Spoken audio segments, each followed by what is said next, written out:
Hi guys. Tingnan natin kung anong laman nila dito. Uy. Parang may mga laman sila dyan guys. Oh. Ano kayo yun?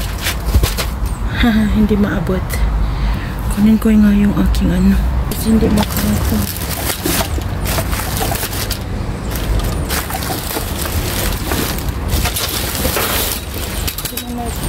Parang magkumabit ito guys. Basura lang.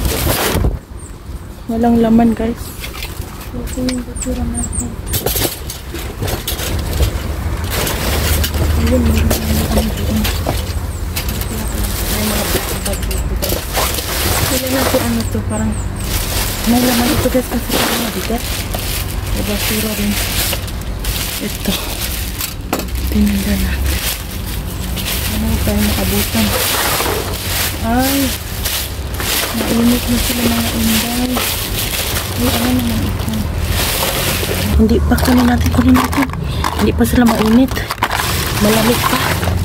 Kunin natin yung lahat. Ano pa yan dyan kaya dyan?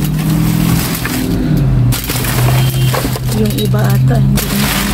Siya nagpipip. Ako ano kung mga anak ni Basang mo kalaga nito. Kasi noon.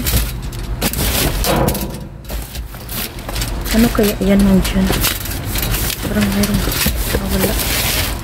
Okay, wala na guys. Wala na. Ito lang ata. Wala na guys. Okay guys, pakita ko sa inyo guys ang ating nakuha doon sa isang dumpster. Ito mayroong ano to, sterile eye ointment. Ooh. So hindi siya expired guys. 3/2025. Ito nyo ba yan? So meron tayong ilan ito? 2, 3, 4, 5, 6, 7, 8, 9, 10. So 12 guys, tinapon 12 na ganito. Yung ko ba tinapon ito? Diba? Tinapon ito guys. Pang ano sa mata. Tapos meron mga cottage cheese na tinapon. Malamig pa sila guys. At saka ito hindi rin ito expired hanggang sa September 30. Malapit na guys kasi ano na ngayon 27 ngayon 28.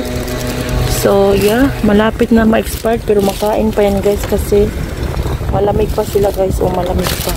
May isang ano ito expire na ito ata almond milk pero malamig siya. Tingnan, malamig din, malamig sila guys. May nag-isang butter. At least may nakuha tayo guys na milk, natunaw ng konti yung butter. Asan na ba yung ibang ano, baka kinuha ng customer. So ito yung guys yung nakuha natin sa isang dumpster.